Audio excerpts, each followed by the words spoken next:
Ready Wemo breakfast time now, 14 minutes past 9. Am I more than human? Or less? This technology, this strength, the temptation to misuse it is hard to resist.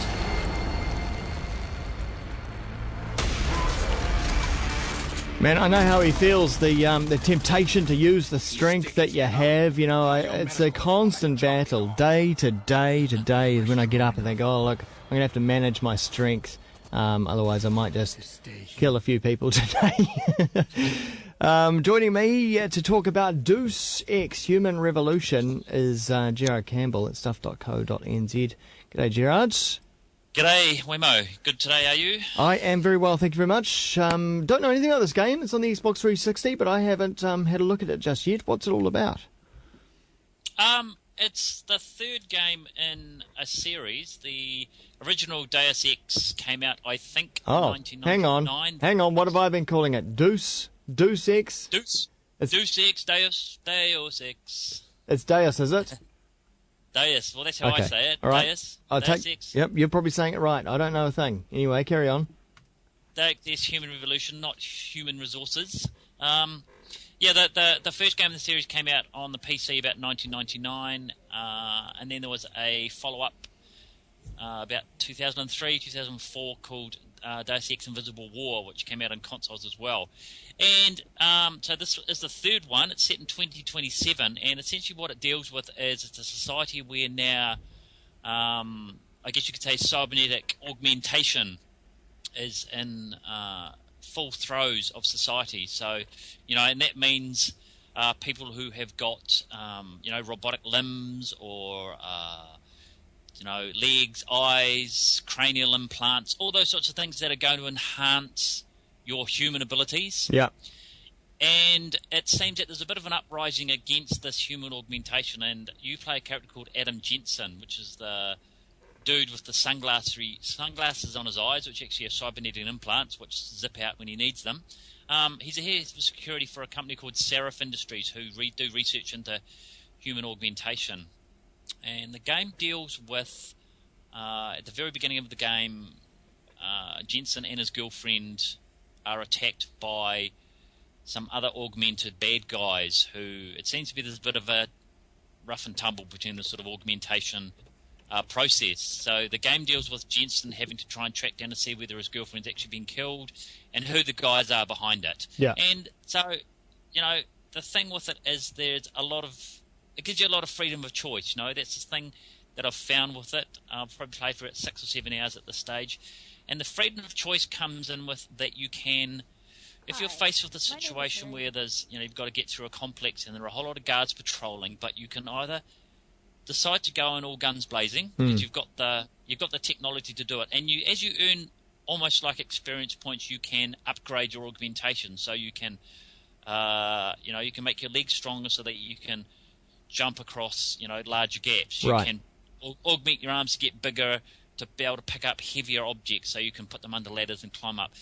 You can get cloaking device. You can get an Icarus wing system, which will let you drop from any height without damaging yourself. So you use this experience points to augment yourself. But so you can either choose to go through a room with the bad guys, or they're all guns blazing, take them out, violently and it's pretty gruesome. Now you can do kill attacks where some blades will come out from Jensen's arms and cut through these guys, or you can try and do it stealthily. Sounds like fun. Which one? The blades one or the stealthy one? Yeah, the blades. Yeah, it's pretty cool. There's some really good finishing moves with that. But of course, killing a guard using blades is going to make a lot of noise, so that will attract other guards to your location. So you can also decide to do it stealthily, which means you go from cover to cover, you watch the guards' patrol patterns, and also you'll find in a lot of places, the route to your objective isn't necessarily the straightforward. You can actually find ladders or jump up to objects and climb up to higher spots, and bypass guards altogether. And something I was impressed with the AI of, most of the time the AI is pretty damn good. couple of times, I've inadvertently stabbed a guy when I really wanted to put him into a sleeper hold to choke him. Right. Because I'm playing on the 360, so you use the B. If you hold down the B, you'll stab the guy. If you tap the B, you'll put him into a neck hold and sort of knock him out. And inadvertently, I did the blades, and he sort of made a bit of noise when he fell down. And it actually alerted just about every single guard in the vicinity.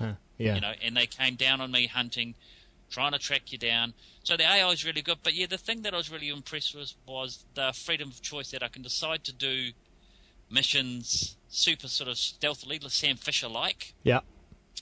Or I can do it Rambo-like, and or you can do a mix of the two, and at certain points, So it sounds like there's similarities there with, say, Splinter Cell.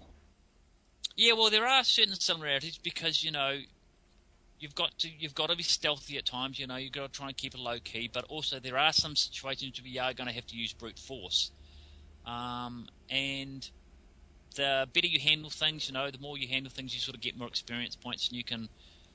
So if you kill a guard, you can't really leave his body lying on the ground there because other patrolling guards will find it. They'll alert them, so you have to drag the guard, to a quiet location behind a cell door or something quietly and drop the body there. And you can search their bodies, and then you can upgrade your weapons, and you can. So it's an action game with a lot of RPG elements, which is really cool. And the story's pretty intriguing too, about the whole research onto human augmentation, and you'll come across guys called purists who are pure humans who disagree with augmentation completely, and then you've come across guys who are augmented as well. So you've sort of got that wars between the two factions as well. So it's like it's like that X-Men sort of thing, the mutants versus the normal people, that kind of. Yeah, it is. Yeah, it is. But it's out on PlayStation 3, Xbox 360, and Windows PC. And I'd recommend if people are intrigued by it, they should check it out because it's actually a really intriguing and really engrossing game. Which will, I've heard there's sort of 25 plus hours, of content there. Wow, heaps. And boss battles, battles. Some of the boss battles seem a bit cheap. They sort of seem to be fairly sort of superhuman. So, and sort of sometimes out of character, out of sort of what's been going on, but some very small niggles, but yeah, I recommend it highly. Yeah, very much so. Good-o. All right. It is Deus Ex Human Revolution is the name of the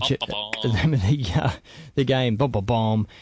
Check out Game Junkie on stuff.co.nz in the technology section there. Also his own blog as well. You just type that into Google, you'll find that. And